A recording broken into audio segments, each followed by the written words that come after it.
Good evening and welcome to About the Valley. And my guest tonight is Mike Soter. Hi, Mike is the current chairman of the board of the town of Bellingham. Quite similar to Northbridge. Right. In size and yeah. everything else, Yeah. and industry and the whole bit. Yeah. Yeah, it's a great town, 16,000 people, great community, and we're growing exponentially all the time. So Mike is a candidate for state rep for the 11th district. 8th Worcester. 8th Worcester. 8th Worcester, Yep. which is Bellingham, Blackstone, Millville, Uxbridge. Uxbridge, correct, yeah. Yeah. Yeah. We're very excited. We've been out there campaigning. We announced when Kevin Kuros announced that he wasn't going to run, Yep. which Kevin has been a fantastic state rep, and I know I'm going to have big shoes to fill. Yep. And we're going to have to really, we're working hard. We've been working hard and IDing our votes since September when Kevin announced that he wasn't going to run. So we have been working strong. We've got our nomination papers. We've got a great committee. Got all your signatures. We got all our signatures. We actually have them all. We're still going to get more, though. We just always Right. want to make sure we have enough. When are they due, by the end of March? No, it's May. In May. Yeah, in May. So we got plenty of time, and Yeah. we've been knocking on doors, getting local endorsements. We got great endorsements from Blackstone elected officials. We've got a great nucleus of people supporting us in Blackstone. Uxbridge, we've got two great selectmen there that are supporting us, and finance committee members and hardworking folks there in Uxbridge. Who's the selectman in Uxbridge supporting you? Jen Modica and Jeff Shaw. And then okay. Mike Pataski's also on Oh, board with really? us. Okay, Yeah. I know Mike. So, Mike's originally from Northbridge. Bridge, yeah. So Mike, those folks are with us, and we're very excited about having them on board. We're building our team. We got a great team. We have an exciting team.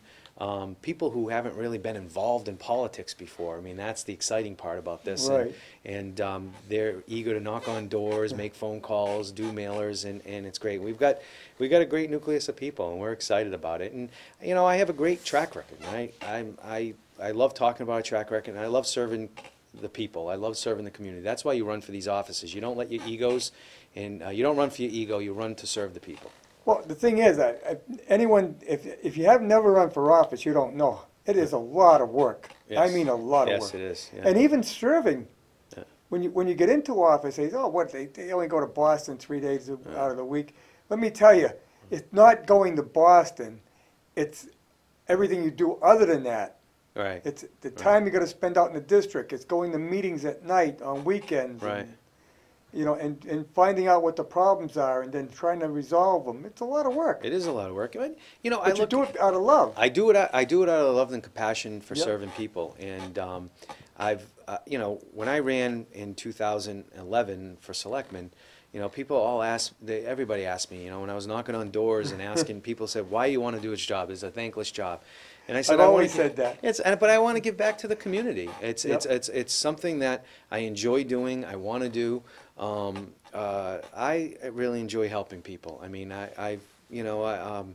my wife said to me that, this position has come up so many times in conversation, and now this is the opportunity. And she really encouraged me to run.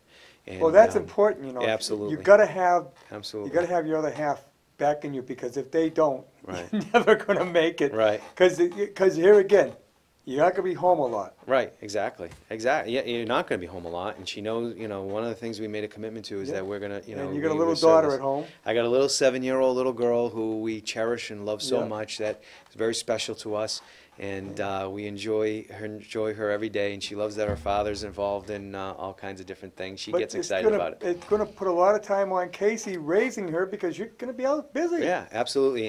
And my wife, and Harry, you've known my wife for a long time. Great lady, believe me. Yeah. I worked with her. She's an unbelievable person. Yeah. She has an unbelievable soul and an unbelievable heart, Yep. and she's one of the best mothers any husband could ever dream of having, and she's one of the best wives any husband could ever dream of having. And she brings from a lot Salem, of Massachusetts. Salem, Massachusetts, witch country. That's what Witch I call it, witch country, country. yeah. So I have Holy Cross grad. Holy Cross grad. That's where we met. Yeah. She was a cigarette. Well, she wasn't a cigarette then. She was going to Holy Cross, and I owned my grocery store right down the Yeah. street, and she loved it first sight. And that. Yeah, give a little history.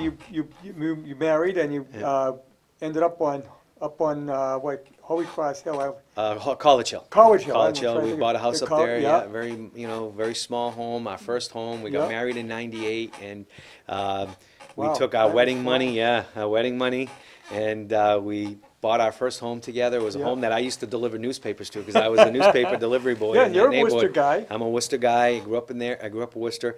My wife was lucky enough to get a job with Pepsi in '05, and they wanted us to live in the area, and that area happened to be Bellingham, Norfolk area, Oh, you know, okay. the kind of that area. They wanted us to live in that area, and we chose Bellingham. I mean, we looked at all the towns, and Yeah. Bellingham was such a great community. It's somewhere It we is. wanted to be, and it was up and rising. Coming Yeah. up of the ages, I would say Bellingham has been so, and very quickly, within 6 years, I got involved. I helped. Well, you always had a knack for politics. Oh yeah, you got me involved in Yeah. politics. I worked at the time state representative. She was a state representative, Karen Polito. She was running for Yes. Senate. She came to visit me. Paul Salucci, you got me involved with Yeah. Paul Salucci and that whole group. I mean, I have been a very strong advocate because of what you taught me. We're at the Worcester Convention together. Yes, we went to the Worcester We'll Convention. be at the when Paul Worcester Salucci- Convention again together. We're at the Worcester Convention again together. We're going to be there in April 27th, 28th. Yeah. Right? So we're going to be there again. We're excited about it. We got a great governor. We have got a great governor in Charlie Baker. Yeah. We have to support Charlie. And Charlie's been doing a lot of great things. Well, he needs Republicans in He the does. House. He needs good Republicans that are going to go up there, listen to their people in their district, go back to Charlie Baker and say, well, the people in our district agree with you on this, and this is Yep. what what we want to do to move forward. We have to do that. That's what we have to do as good politicians. We're most likely going to have a primary here going into the election, and then we're going to have a general election. And one thing I like to do is I like to go out and earn every single vote, tell people who I am, what I Yep. am. I don't hold any punches. I am who I am. And I always thought that was a great thing. My dad always taught me in politics. He was never involved in politics, always worked for candidates. My uncle was a state rep in Worcester. And even my uncle and him, my dad, he told me before he passed a few years ago, he said to me, he said, one, I think you're crazy for doing it, but I know why you want to do it. And he said, you have the knack to Yep. reach out your hand, put your hand out and help anybody. And that's what these jobs are all about. That's what being Oh, a politician is all about. A state rep helps people out, individuals, Right. as well as the community. Right. Yeah. They're advocates for the Yeah. community. That's what they are. Well, one important factor is you are currently the chairman of the Board of Selectmen in Bellingham. Yes. Yep. So you know the problems that the towns are having. Yeah. The problems at town level. And here's the biggest challenge we have as communities, and all the communities have it, is Yep. all these unfunded mandates that get thrown at us from the federal government, thrown at us from the state. Towns can only squeeze their communities so much Yeah. with tax dollars. I'm very proud. I have a very great track record. I've never put forward a 2.5 override for a budgetary item. We've funded our schools every single year. We have funded the requests from our schools without any debt exclusions or overrides. We have. That's a problem Northbridge has been having. Well, it's something that, we work very hard to do. This year has been a very tight budget year. But you Yeah. know what? We tightened the reins. Last year we had a very tight budget year, but we had rainy day funds that we built for those days so that we didn't have to impact the taxpayers. Even our debt exclusions. I work very hard to make sure we have a $15 million water treatment facility that we updated. It was a state-of-the-art water treatment facility. And, we have a capital water fee that we charge. And I was a strong advocate to say, look, we're charging $225 a year to residents. Let's use some of that money to pay down the first year debt so that the debt exclusion won't hit taxpayers this time around, because we're just getting out of a bad economy. Let people catch up a little bit. We don't want the average tax bill to go up $250, $300.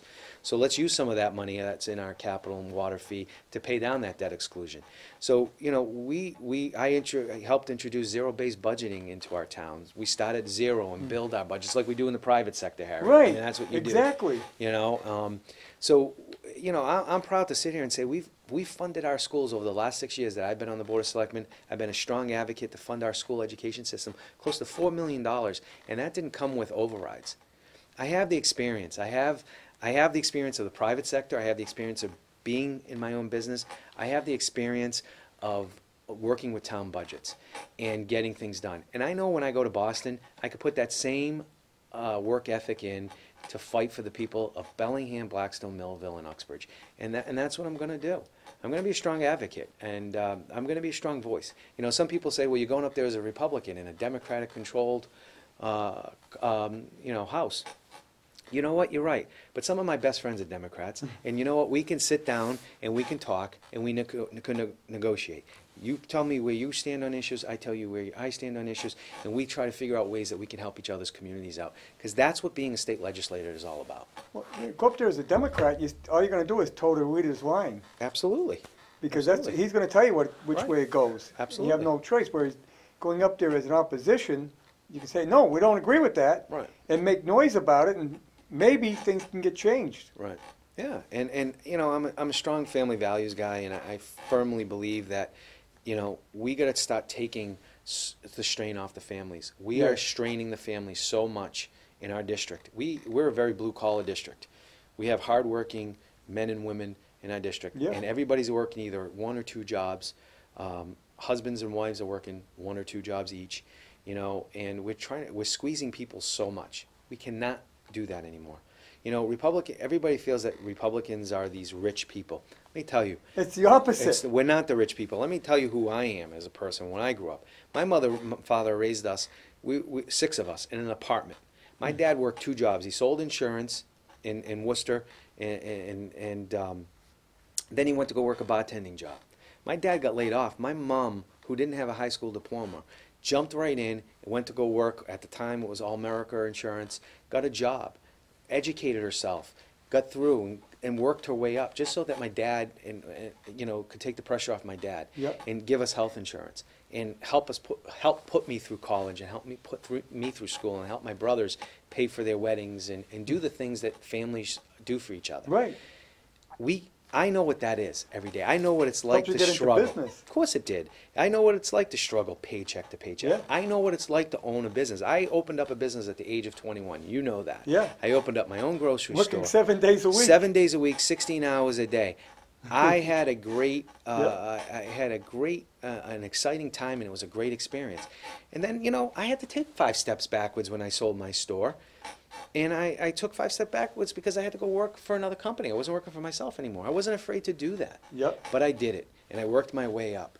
And, you know, that's what I want to be able to go to Boston, help people do. I want to lift people up and let them know that, look, they've got somebody who understands what they're going through. Right. I know what it's like when a family is paying COBRA because they lost their job, or I know what it's like struggling on a health bill that they couldn't afford or the insurance wouldn't cover. You know, we need to start going and representing the people in Boston. We can't let Boston run the towns and run the people. We have to have a person that's going to go up there and be an advocate for the taxpayer. And that is why I'm running for state rep. And that is who I am as a person. And I'm never going to deviate from that. Yeah. I mean, it's an uphill battle run because you were in Bellingham, you're well known, but now you got to get yourself known in 3 other communities. Well, I'm excited. I mean, you know, I go to Uxbridge, and the nice thing about Uxbridge is, you know, I know Jen and Jeff, but, you know, people know who I am. You know, I've gone and we were shaking some hands. Oh, yeah, I saw it on Facebook. Somebody shared your post on Facebook, or I saw you like some. Facebook is it. I mean, this has changed politics forever. Oh, yes. There's no two ways Changed about politics it. forever. Social media has changed a lot of things. Exactly. I mean, the internet, we're broadcasting now. It can be Right. watched anywhere in the world. Right, absolutely. So- Yeah, absolutely. So, I mean, we have people on Facebook. We've been posting all day that we're going to be on Facebook. We launched our Facebook page today. Our website's going to be up and running tomorrow. It's soterrep.com, or you can put mikesoter.com in. You'll be diverted to that.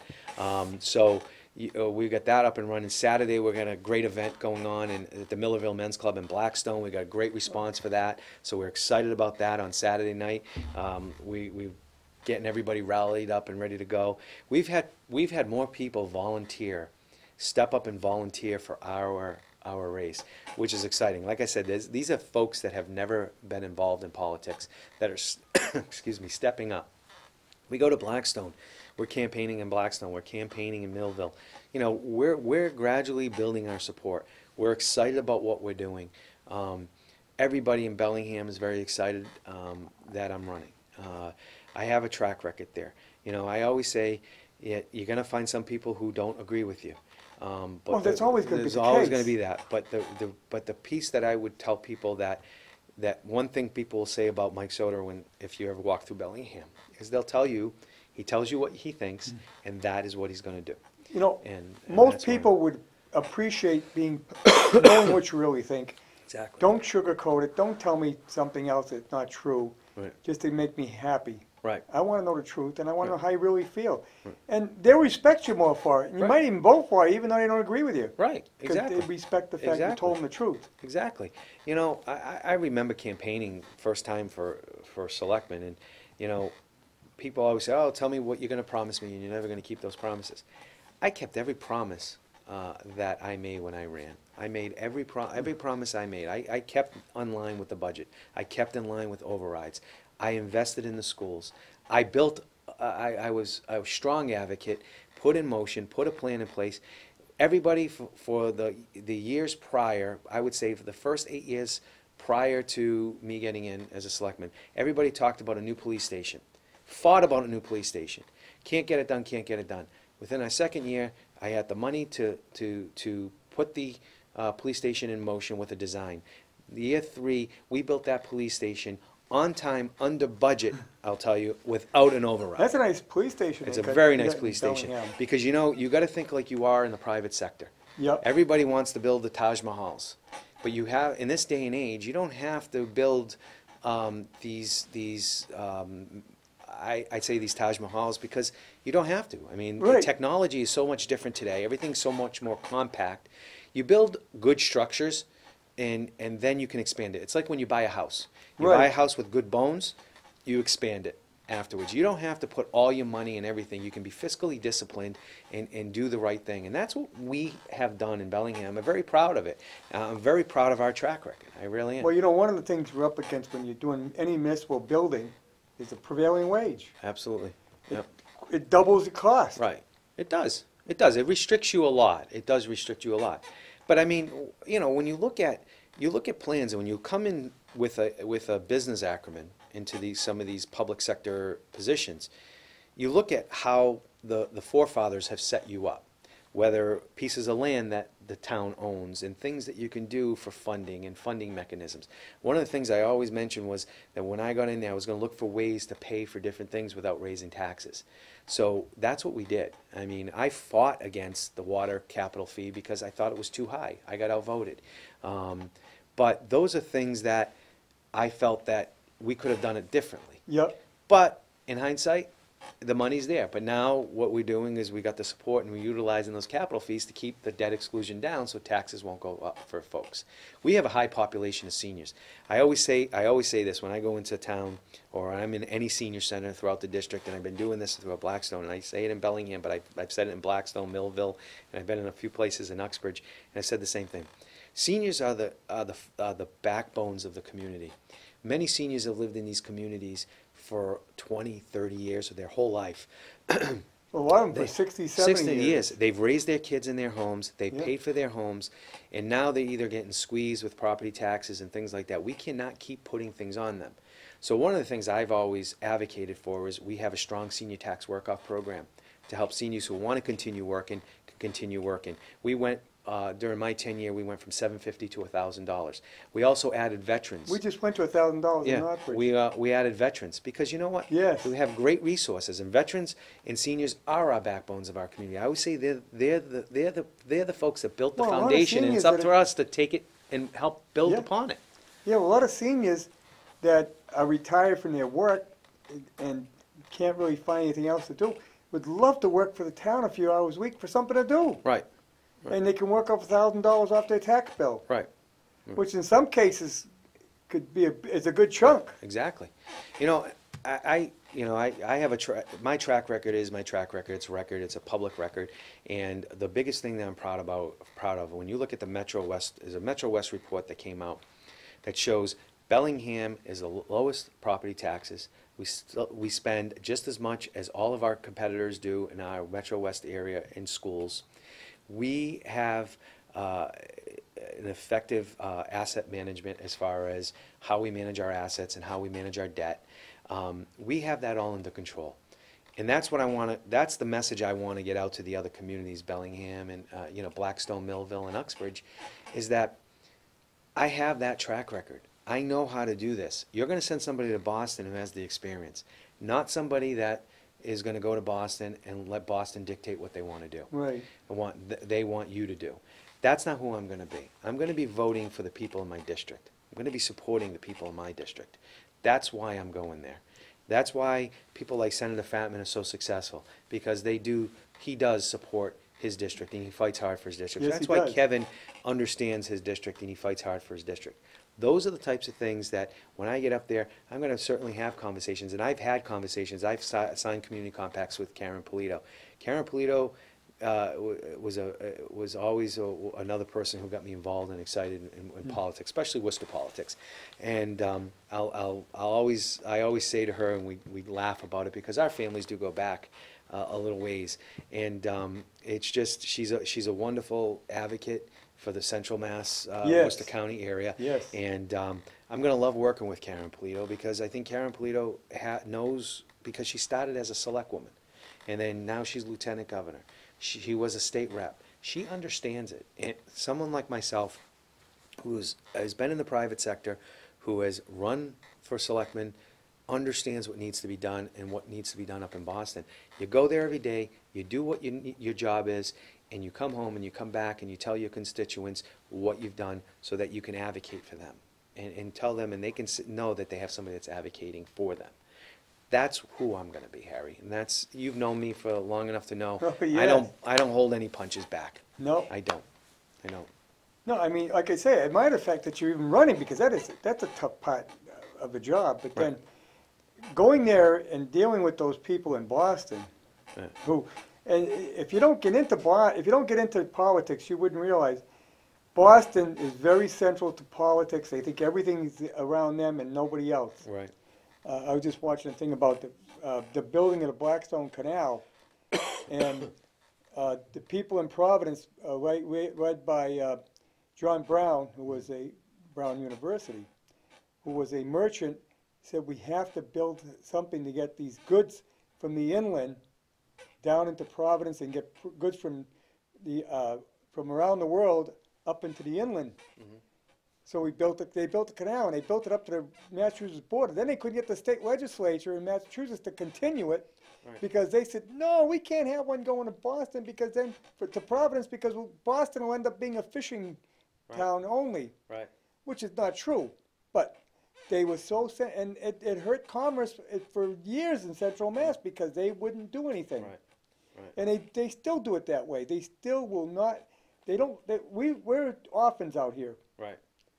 In fact, Western Mass is even worse. They figure they're not even part of Massachusetts sometimes. Right, right. Which is, and you see, you need good, strong reps to go there and say, hey, we're here. Yeah. We need to be taken care of as well. And that's what's going to happen when I get there. I mean, we're going to talk about in this campaign, as I campaign and I tell people, that's what we're going to talk about. Yeah. We're going to talk about, look, we need to have a serious conversation about how Chapter 70 monies for the education system is thought. Right. We need to start really thinking about education on a local level, not on letting bureaucrats in Boston and the Chapter federal 90. government. Chapter 90 is another thing. We deal with it all the time. I mean, deal with the roads. I mean, we have so much infrastructure work that needs to be done in this district. Right. But it's all being channeled into Boston. Right. And we can't, and what we keep hearing is, these are the towns, or these are the communities that economic development can flourish. That's great. Right. But the problem is, the state has to be willing to partner with us, because we can't keep putting the pressure on the local taxpayers with $1 million bonds and $1 million bonds and keep pressuring them in property taxes. Look,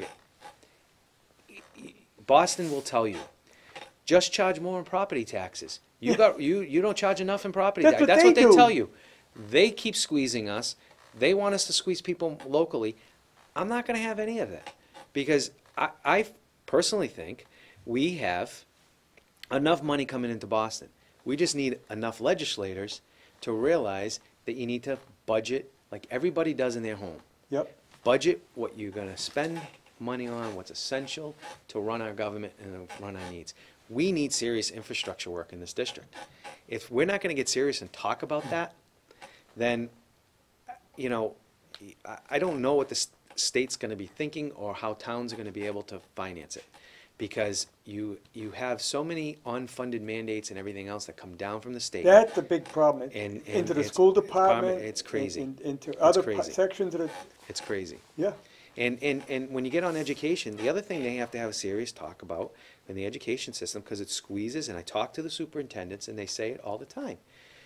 We're not being fair with resources for our circuit breaker money that goes into special education.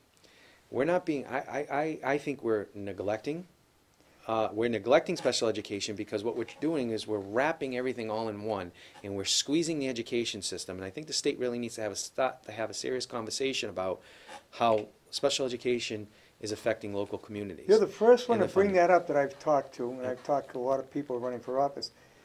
I agree with you. The special education budget is a problem, and it's the way it's handled. For one thing, the way it doesn't follow the child. The schools put in based on who they have. Right.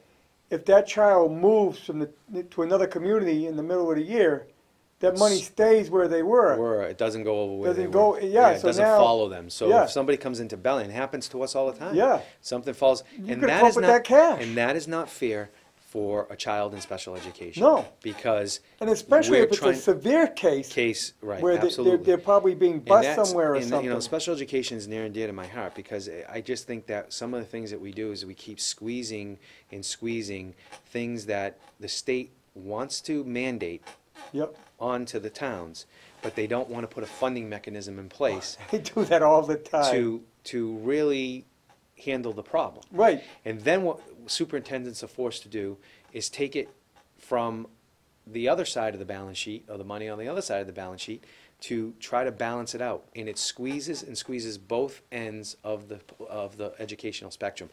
Look, these are tough issues. It's going to take tough-minded people with creative thought process to go up there and be willing to talk about these things, to start the dialogue. Yep. If we don't, this is what running for selectmen, this is the difference between running for selectmen and having an experience in dealing with these budgets and talking and going through these budgets on a yearly, monthly basis. We have to get serious about this. We have to get serious about public safety. Look what happened in Florida. Yeah.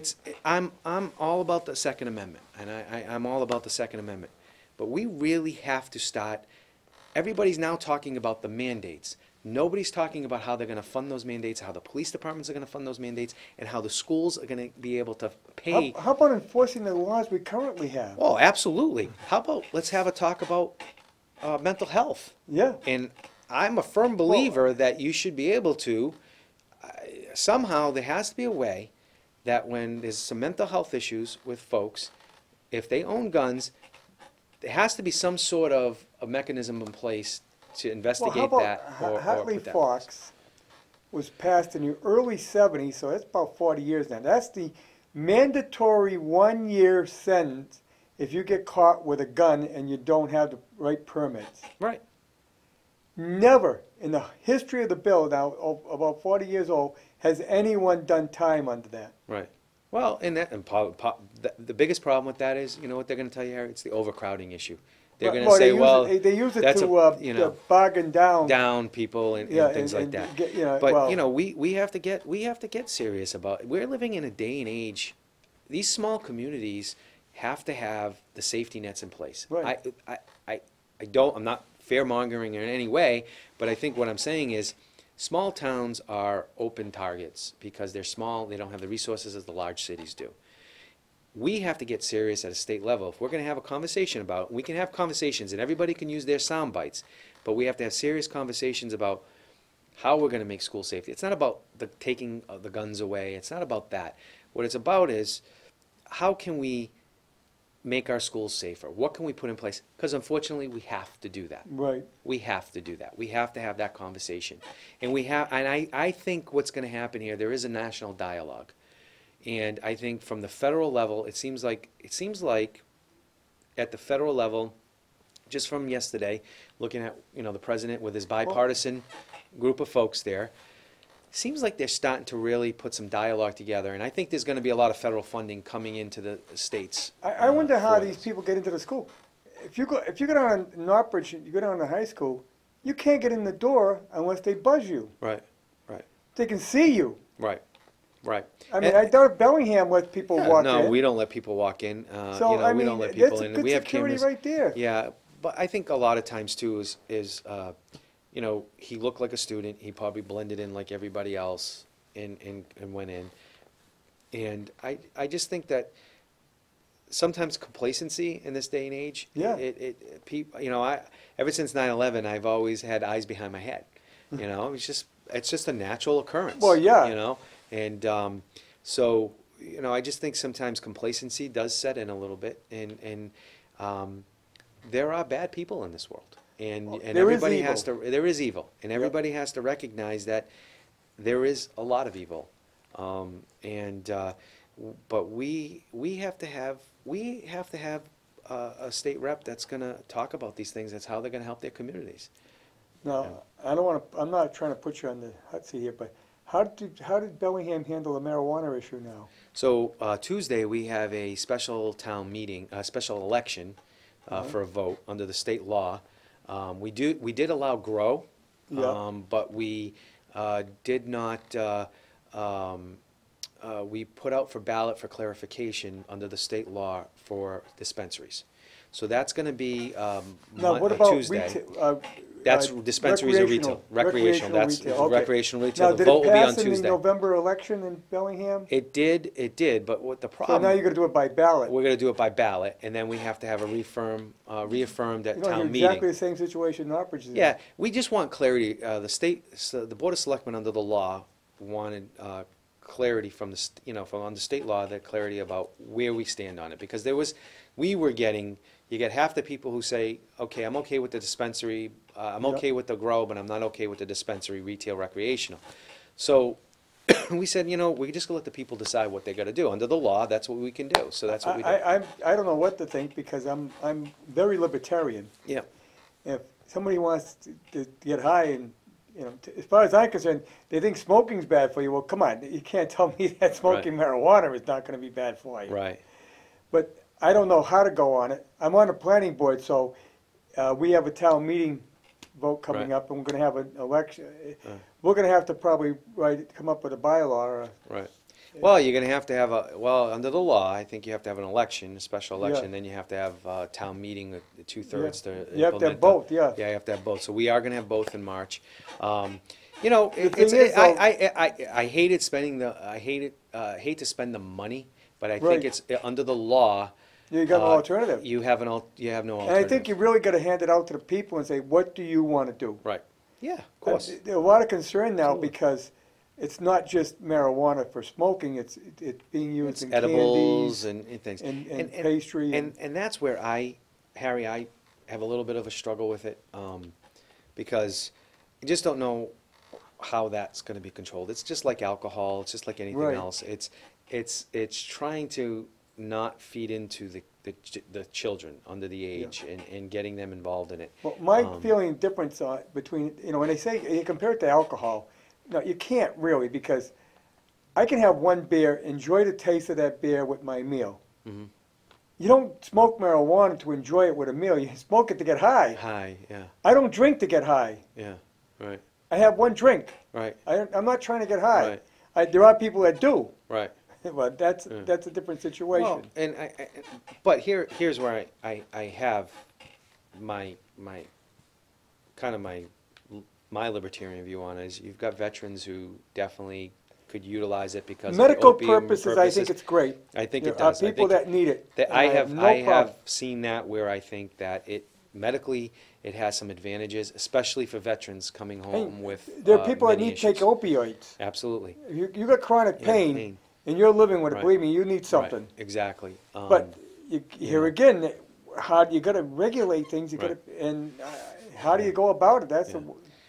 Can't, you know, when I see folks suffering with issues with cancer and things like that, which cancer's near and dear in my heart, and, Yep. and trying to eradicate as much as that we can possibly eradicate, because I really am Right. a firm believer.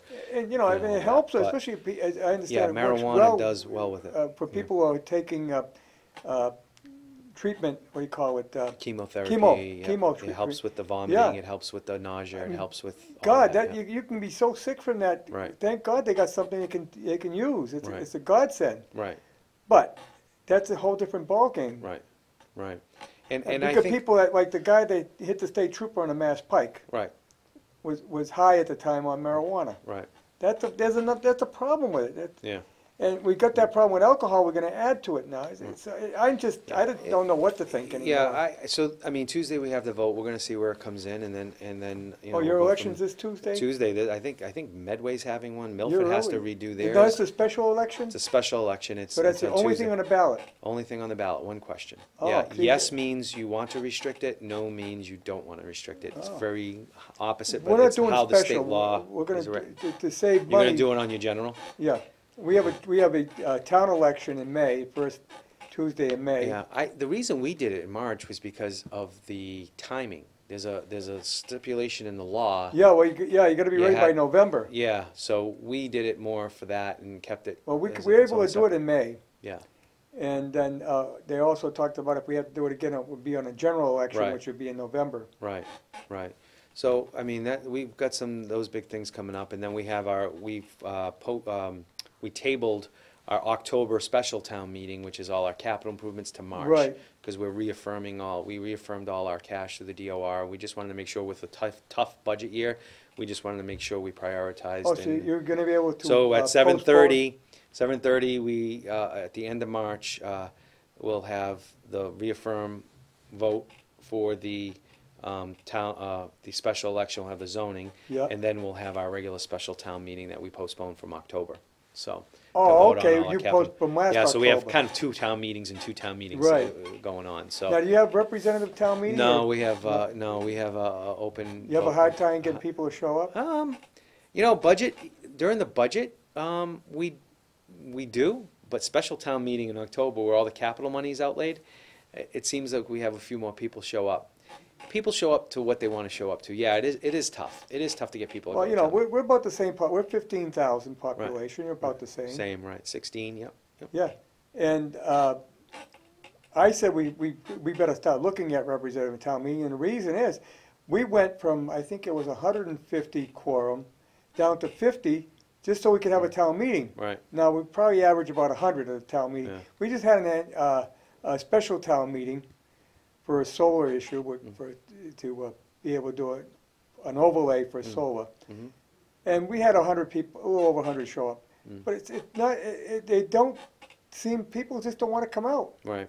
When you're talking 100 people out of 15,000, that's Right. not a heck of a lot. No, it isn't, And- and we actually have a lower, you know, I think ours is, we just have to have a quorum of folks there. So, I mean, the thing about, we've had a lot of economic development. I've been a big advocate for economic development. I formed an economic development committee that the selectmen are going to be taking a vote and appointing 5 Well, you've been members. fortunate with retail development. Well, we've had retail development, but what we had come in, we did a big push and a lot of outreach. I've done a lot of outreach to folks like Campanelli, has invested some money and time. We actually ended up getting an infrastructure project through the Works grant because of our community compact agreement that we signed with Karen Polito. We had a $1.6 million grant come in for a huge infrastructure rehaul of 140 and Maple Street because we've got some great new warehouses coming in. I also working with Bonvie Homes out of Southport. We did a zoning change last May that's going to be building over 55 gated community along New England Country Club, right aside New England Country Club. It's a great for the town because it's over 55, it's Yep. gated, no children in the system, You know- so we're not struggling with building schools real quick. We're getting tax dollars in, all the services are behind the gates. So it's, we've got exciting things. We've got a lot of building going on. We're gonna be looking at an over 55, I had, I thought they were great. I think they're a great idea from the standpoint that you don't put any kids into the school system. Right, And they pay good taxes. right, But I understand that there were some problems with them because people would buy them and then they would die. And if the kids, the heirs, whoever was inheriting the unit, weren't 55, they obviously couldn't move in. right. And they have to sell it, and they have to sell it cheap because they couldn't do anything else with it. Right, right. He doesn't. One of the things we looked at with Bonvie Homes in Southport, in Southport's in Mashpee, he doesn't have that problem. I mean, his resales are very good. Yeah. Well, I think it's an active community, so there's a clubhouse, there's swimming pools, there's kitchens, there's workshops. Those are important. Yeah, I you mean, build it like they do in Florida. Florida, and he's been doing that, but he's been adding little features here, little features there, and it's going to be built on, I think, one of the nicest golf courses in the area. Well, that's a key too. Yeah. And I think Somebody it's going told to me be too. You got to build them close to your downtown areas. Yeah, well, this is going to be But built on you South don't have Bellingham. really We a don't really have a downtown. downtown area, but it's going to No. be built in South Bellingham. I mean, it'll be easy access through Woonsocket to. That's through kind of your Rhode Island. downtown, South Yeah, Bellingham. South Bellingham is there's a lot of activity going on down there, but I think what you're going Well, to you see. drive through South Bellingham, you don't know when you're in Socket unless you see the sign that says entering Yeah, Woonsocket because yeah. it's kind of merged. Yeah. So In fact, you don't know you're in Blackstone when you go into Unibank. you don't. You're right. I know the Excuse area me. pretty good. Some of it is. They realize that Stop and Shop parking lot is in Blackstone, so Yeah, they don't I realize know. that. So. That's but quite unique. How Yeah, that so took I mean, place. but the ripple effect of a gated community like that coming in, we're getting a state of the art. We had a Walgreens that closed down. We got a state of the art medical clinic coming in with CAT scan machines, X-ray machines, very state of the art, Oh. which will be great for South Bellingham. We've got an aging population in South Bellingham, Yep. and that would be a great to have. And it's right near the fire station. They can bring ambulance there if they need to, in an emergency, if it's minor or things like that, they can actually do that. So we're excited about having that there. And we've got revitalization programs going on planned. We just took the old police station down. We will be able to do that because we were under budget on the building of the police you station. had the we had money to enough take money down to the on old the one. old one, and just open that up. We've got a revitalization plan for our center of our town, but it's going to take. What are the plans for the old police station? It's leveled. It's gone. It's open now. It's going to be just The open open space. space? Open space. Like a It used to be park? our own town. It used to be our old town common before they built that. So. We're gonna kind of have park benches there, a little open Yeah. space, and you can see the town hall, the new municipal center. But we got some widening to do of the intersection. We got things to do. But again, we're squeezing. That's kind things- of a busy place in the It morning. is, and it's a state road. So again, it's Right. going to take a state rep to Yep. advocate. And you know how many bad roads we have in just Blackstone and Uxbridge that need we know revamping in the Millville? problem around I here, mean, yeah. that's the problem, and we need to really kind of look in and make an investment in some of these small towns. If the state wants to keep coming in, and all the state folks want to keep coming in and telling us, this is a great place for economic development, and they are great places for economic development, people have to realize that the state's got to help us out too. Yes. So we need an advocate to go up there and who's going to work with, the folks in Boston to get that done. Look, I have no doubt when I get there, I can work with folks, make things happen, and be a strong advocate for this district. And I know I have the experience to do it. I just have to go out and earn every vote to It would be get there. great if you could get rid of the prevailing wage. Yeah, They put it on a ballot a number of years ago, and it lost. yeah, yeah. But I don't see how it could happen because the unions are still tough enough up there. They have enough representation up there that they're not going to give in. Yeah. But now, I mean, we've been able to manage through prevailing wage very good, though. I mean, I think we've in Bellingham we've figured out ways that we could do things with projects Yep. that help us kind of work through with prevailing wage. Get to around make it. Not so much get around it, but make it so that it is affordable and, Yeah. and we still keep everybody happy. That's the big challenge that every Now, all the towns have. you're like us. You got the MBTA in the next town, Right. Yeah. and that's a busy station. Yeah, isn't it? Franklin is. Yeah, it is. And actually, Franklin just put a big apartment complex right on our border. I saw that. Yeah, right on our border, which is kind of tough because it kind of bottlenecks and then it opens up and Yeah. bottlenecks again. So, um, it's Yeah, you get the traffic yeah, and they get the revenues. yes, exactly, exactly. So it's been but that whole intersection's getting blown up now. It's going to start in the spring. We're going to start working on it. The design is in, and it's going to be good. Yeah, Bellingham's kind of like a crossroads. Yeah, it's a 'Cause gateway to all the other communities in the Woonsocket, district. Yep, Franklin. yep. It's very long. It's 89.9 miles of road. Yeah. If you Yeah, you look kinda at it. spread out. It's I very mean, long and narrow. Yeah. And mean, you got you- North you- Bellingham and South Bellingham. You could have snow in North Bellingham and rain in South Bellingham. It's the most awkward thing you'll ever want to see. Yeah. But it's a good thing. It's a good thing. So. I mean, you got a big, well, probably, I would say Franklin's about a city now, and so it's Right. grown so much. Oh yeah, yeah. They've got their population's close to 28,000 or 30,000. Yeah, on one side, and then the other side, you got Mendon, Yeah, right. a little Yeah. community. I mean, Yeah. it's really strange the Yeah. way you're set But up. and how we've got we're kind of border Medway, we've Yeah, got Mendon, Medway in there, Medway. I and- mean Medway, we have a lot of traffic coming in from Market Basket, the shops up there. So Yeah. um, Well, that road going in through Medway, that's it's another 126, route into yeah. Boston Yeah, too. 126 and 109 to Yeah. 109 and Yeah. whatnot. Yeah, that's You get a another lot of back commuter way. traffic going. We into- get a lot of commuter traffic. I mean, Bellingham has been very lucky, but we built up we have really progressed over the years into a community that has become very well-rounded. Yep.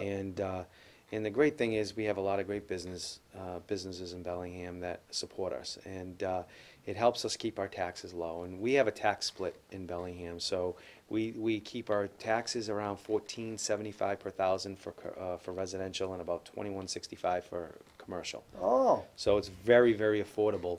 right. Well, Especially if you're a senior, it's very affordable. well, you can get away with the split. We couldn't do it here. We don't have enough. Industry, We don't have enough commercial. commercial industry, yeah.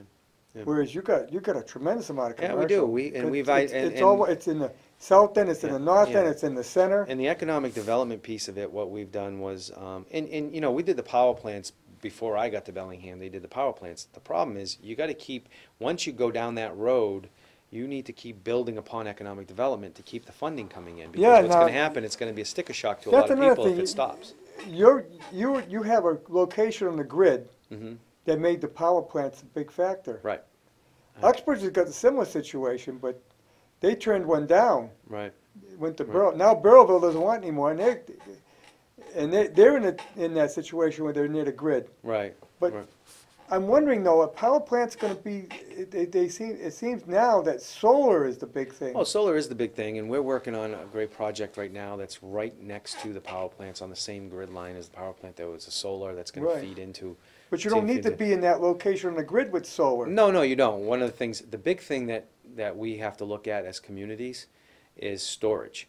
Yeah. Energy companies, I believe it's in the next 15 years or so, have to have so much storage capacity for all the storage that these solar farms are producing. Yeah, Those are yeah. big. Those are big contracts for towns. Those are small. They're a small carbon footprint.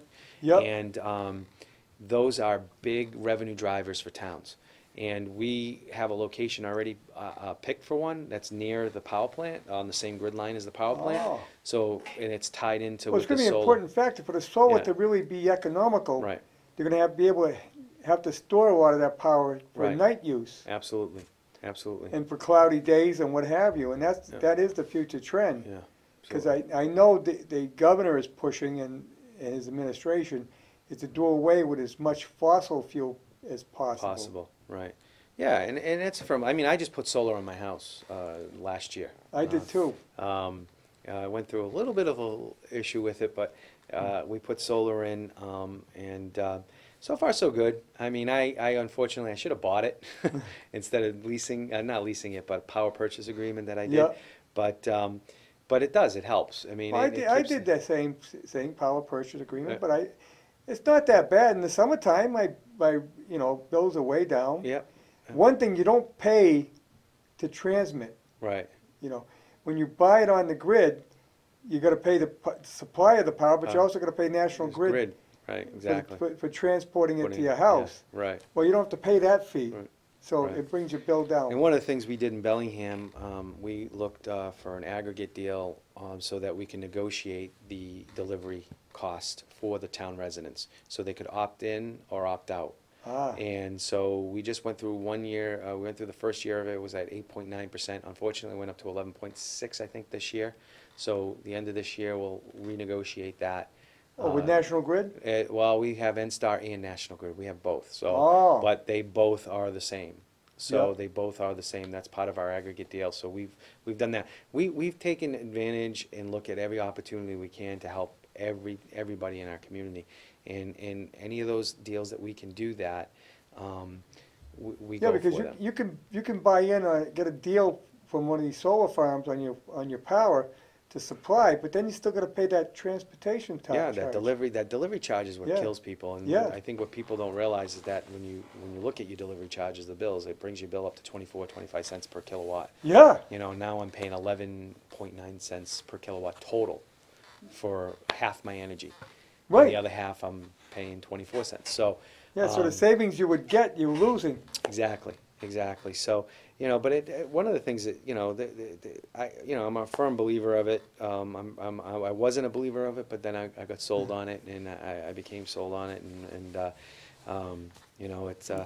it's a good thing. It's a good Mike, thing. I know you're not gonna get any votes in Northbridge because Yeah. not your district, but there are people, so I wanna give you a chance, because we Sure. only got about 3 minutes left. Sure, sure. I'd just like, Harry, thank you for having me Yes. on, and this is an important election. These are important times, and I just want to tell folks that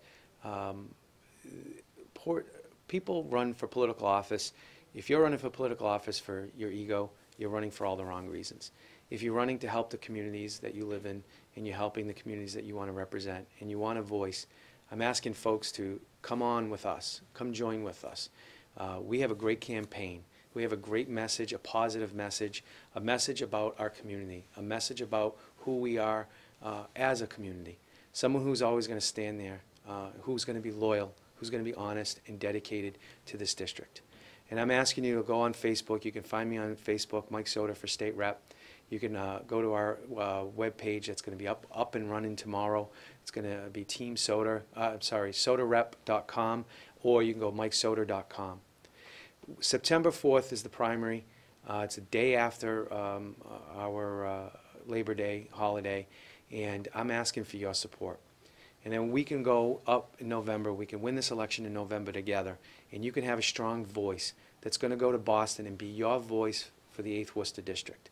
Bellingham, Millville, Blackstone, and Uxbridge, you have an opportunity to send a strong voice to Boston. I will be that strong voice. I'll never let you down. I'll tell you what I think, and I'll always make sure that you know what I can and can't do for you as a representative.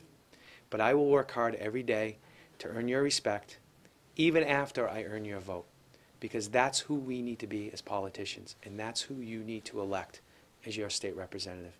And I look forward over these next 8 months to earn every vote that I can possibly earn.